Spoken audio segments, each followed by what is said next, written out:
Hello everyone and welcome back to another Hardcore Nuzlocke challenge. If you by some chance don't know what a Hardcore Nuzlocke is, I have a full list of the rules in the description below. Or you can read the quick rundown on the screen beside the game footage.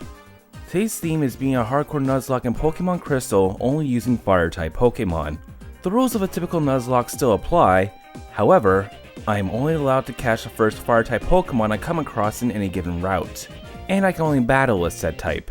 Admittedly, I will need to catch a Water-type Pokemon for the Water HMs, but I can't use them in battle. That being said, these are all the Pokemon I can use in battle during this run. No legendaries are allowed, so I can't use Entei or Ho-Oh. I can't get a Vulpix in Crystal, being a Silver exclusive, so I can't use that one either. The rest I'm able to catch.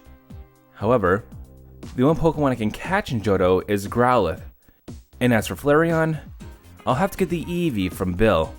As for the rest, besides my starter, I will not be able to get them until I get to Kanto, if I make it that far. And out of all the Kanto exclusive Pokemon, Ponyta is the only one I can attain pre-Elite 4. So for a good chunk of this game, I'll only be able to use 3 Pokemon. Will this team get me through Johto and beyond? Let's find out. If you end up enjoying this video, please like, share, and subscribe to the channel. It really helps me out. And it's free! Now, let's get down to business. First up is picking a starter. This being a fire-only Nuzlocke, I of course have to take Cyndaquil, whom I call Crispy. I avoid most of the wild Pokemon en route to Mr. Pokemon's house. I don't want to go into Falconer's gym overleveled by mistake. I grab the egg from Mr. Pokemon, and the Pokemon Dex from Professor Oak. I then head back to New Bartown to give Professor Elm the egg. But first, I need to take care of a starter thief.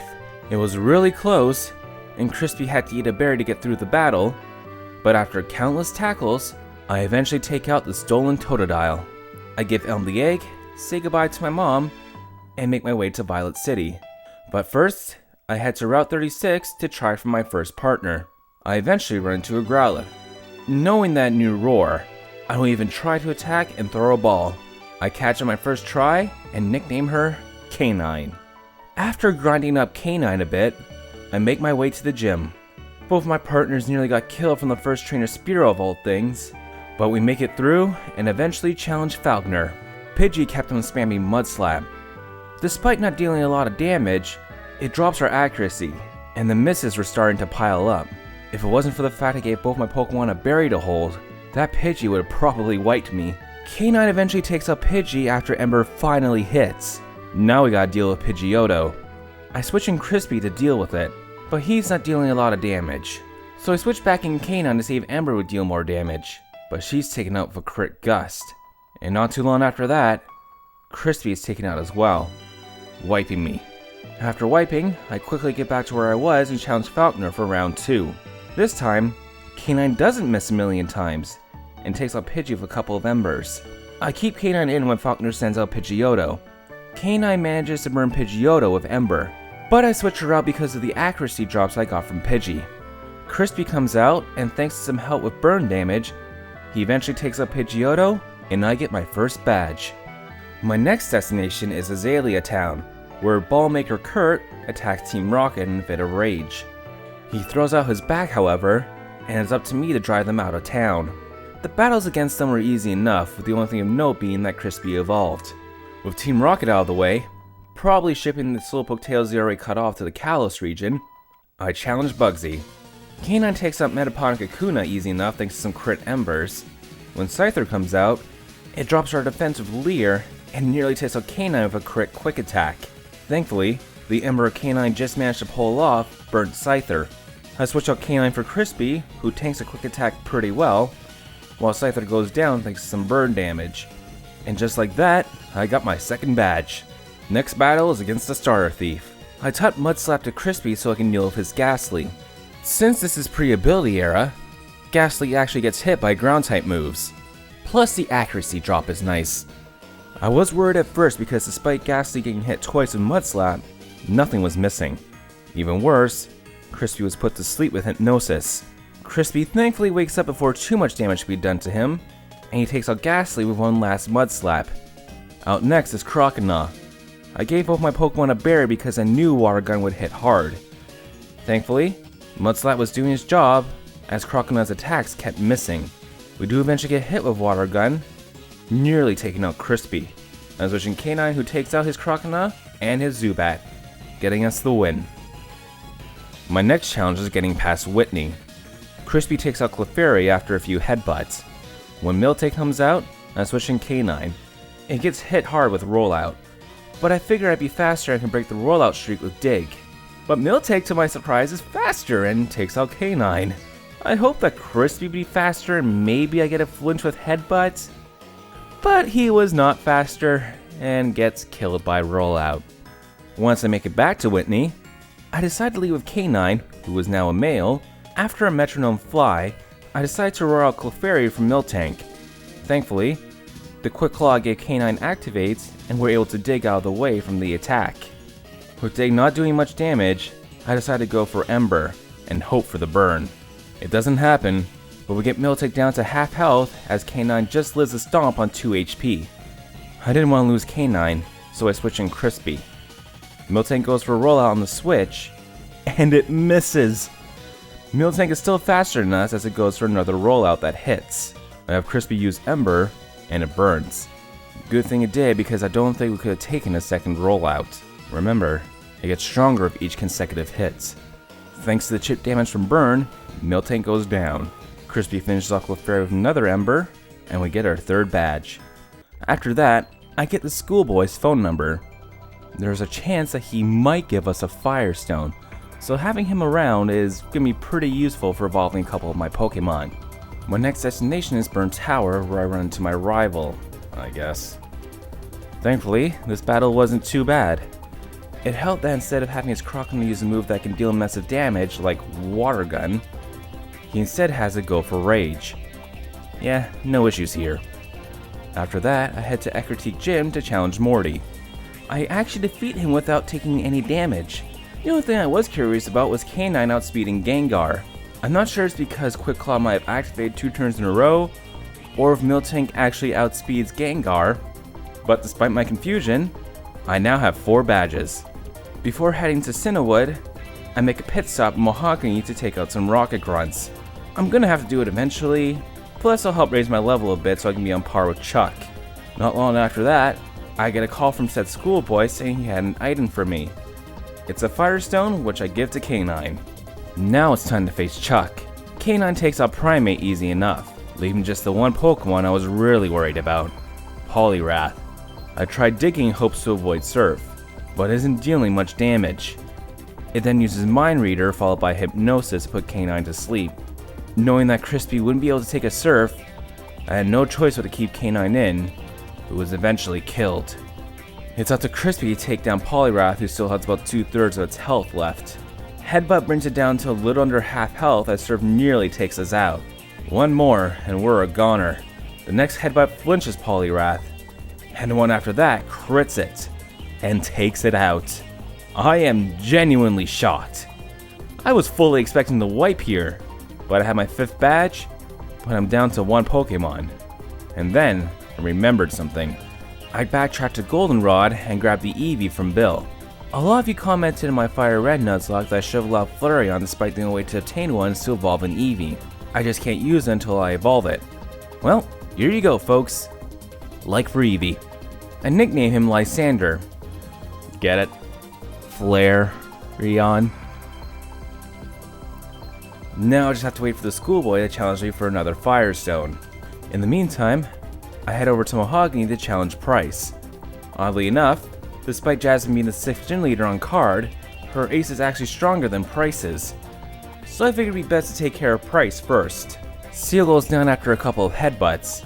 Dewgong is out next. And this thing was scary and annoying.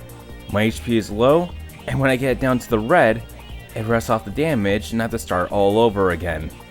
And all my moves are at least a 4 to 5 hit KO. It takes a while, but after living one last headbutt with 11 HP remaining, I take out Dewgong. That just leaves Piloswine. At this point, anything can take me out. Piloswine goes for Blizzard. That misses. Price wastes a turn healing his Pokemon as Crispy eventually takes it out with a couple of Flame Wheels.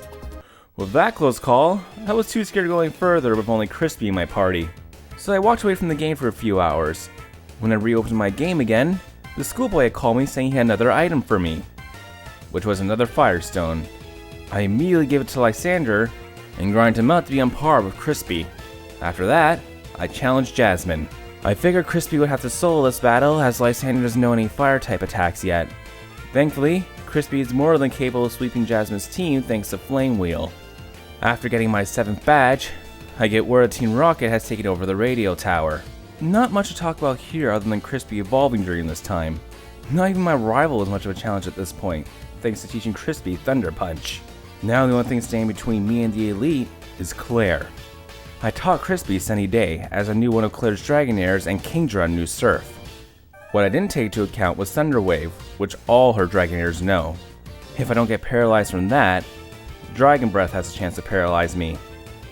With Crispy paralyzed, he is now slower than all of Clair's Pokémon. He managed to take out the first Dragonair, but I knew that even with the sun up, Crispy wouldn't be able to take more than 2 Surfs. I hoped Thunder Punch would paralyze Kingdra, but it doesn't. Not wanting to lose Crispy, I switched in Lysander and hope for a special defense drop with Shadow Ball. That doesn't happen either. As the sun fades away, Lysander is taken out. Left with little choice, I switch Crispy back in, who is also killed. A day later, I make it back to Clair, and this time, K9 actually makes it past Chuck as well, thanks to me remembering about Lysander.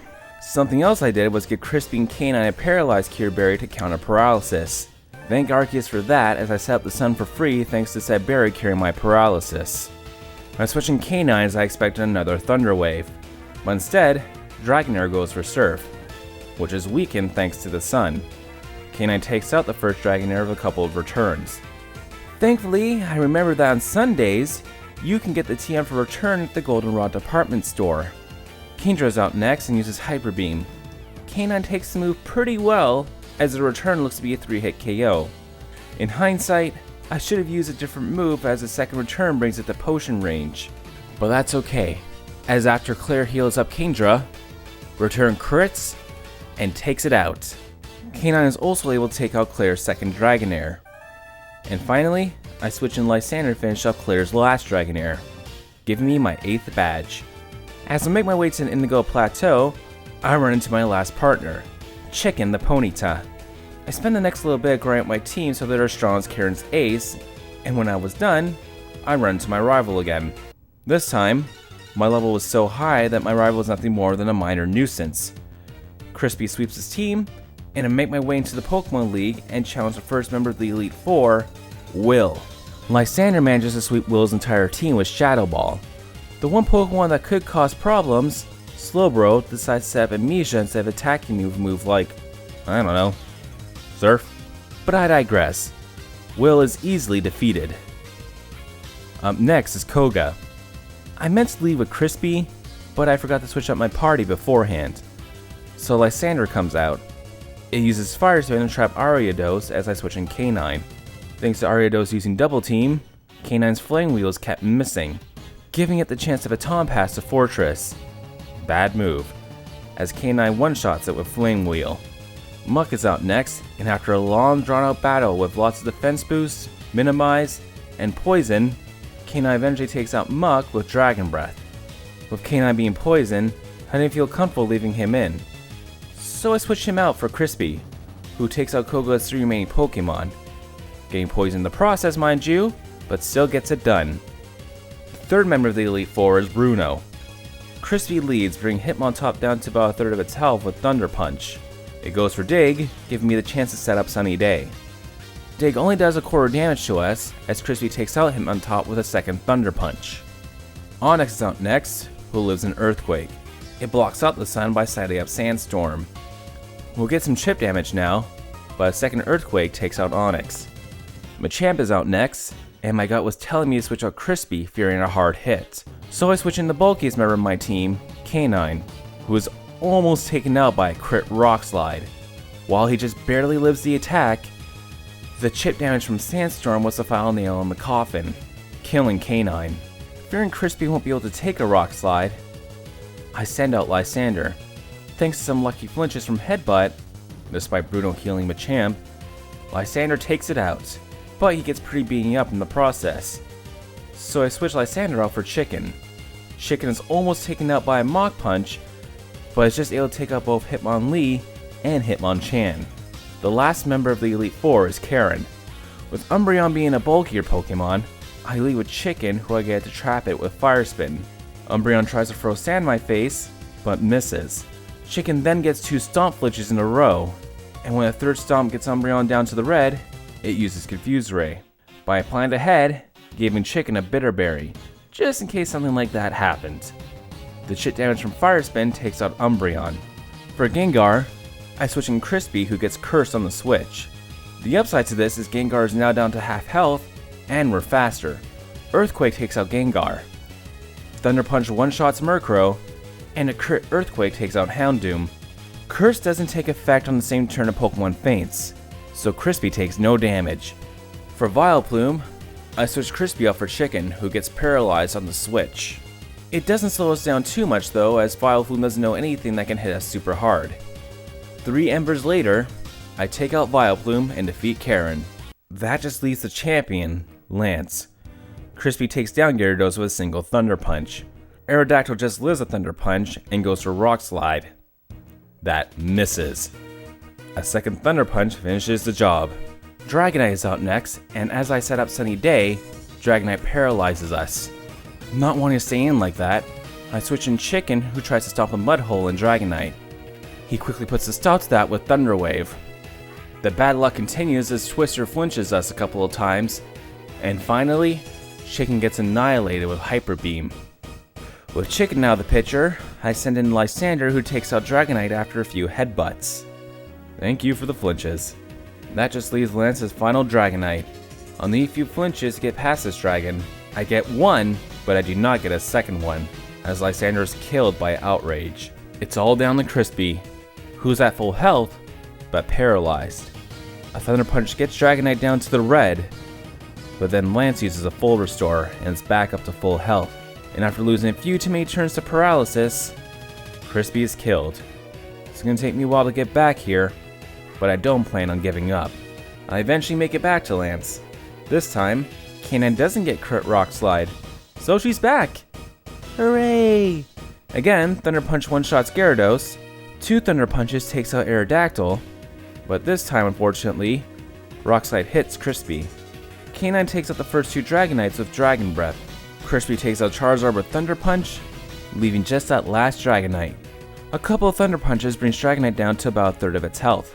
Outrage nearly takes Crispy out though, so I switch him out for Lysander.